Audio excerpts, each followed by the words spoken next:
みなさん、こんにちは。今日は、日本の住所のシステムについてお話ししていきましょう。日本語を楽しみながら勉強してください。日本の住所は基本的に、大から小までの順で表します。大まかな住所の表示は、以下のようになります。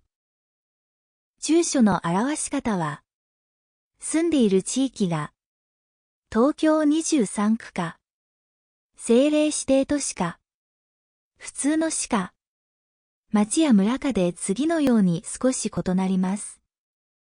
2から9までは、大から小までの順です。1、郵便番号は、3桁と4桁の計7桁の数字です。住所の一番初めに書きます。2、日本の行政区分は47の都道府県に分かれます。都は東京都だけ。道は北海道だけです。府は大阪府と京都府があります。あとの43はすべて県です。3、4、都道府県の後は、市、町、村のどれかになります。ただし、東京23区は市の名前はありません。町、村の場合はその前に郡を言ってから続けます。5、東京23区、および政令指定都市は、区に分けられます。政令指定都市ではない一般の市では、区はありません。6、市町村名の後に、その地域の名前が来ます。7、8、9、その後の数字は、一般的には大まかなブロックを表す町名、細かいブロックを表す番地、建物の位置を示す号の順番で数字を並べます。この3つの数字は、書くときはハイフンでつなぎ、のと読みます。例えば5、6、36は5の6の36と読みます。ただし、市町村名以降の住所表示は、地域によって異なる場合もあります。日本の道路は主要な幹線道路や商店街等を除き名前が付けられていません。そのため日本の住所は道路名ではなくエリア名で表されるということが大切な点です。また地域によっては号の数字が整理されていないこともあり、建物を特定するのが難しい場合もあります。日本の住所は基本的に、大から小までの順で表します。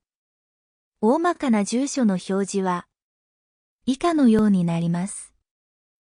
住所の表し方は、住んでいる地域が、東京23区か、政令指定都市か、普通の市か、町や村かで次のように少し異なります。2から9までは、大から小までの順です。1、郵便番号は、3桁と4桁の計7桁の数字です。住所の一番初めに書きます。2、日本の行政区分は47の都道府県に分かれます。都は東京都だけ。道は北海道だけです。府は大阪府と京都府があります。あとの43はすべて県です。3、4、都道府県の後は、市、町、村のどれかになります。ただし、東京23区は市の名前はありません。町、村の場合はその前に郡を言ってから続けます。5、東京23区、および政令指定都市は、区に分けられます。政令指定都市ではない一般の市では、区はありません。6、市町村名の後に、その地域の名前が来ます。7、8、9、その後の数字は、一般的には大まかなブロックを表す帳目。細かいブロックを表す番地。建物の位置を示す号の順番で数字を並べます。この3つの数字は、書くときはハイフンでつなぎ、のと読みます。例えば5、6、36は5の6の36と読みます。ただし、市町村名以降の住所表示は、地域によって異なる場合もあります。日本の道路は主要な幹線道路や商店街等を除き名前が付けられていません。そのため日本の住所は道路名ではなくエリア名で表されるということが大切な点です。また地域によっては号の数字が整理されていないこともあり、建物を特定するのが難しい場合もあります。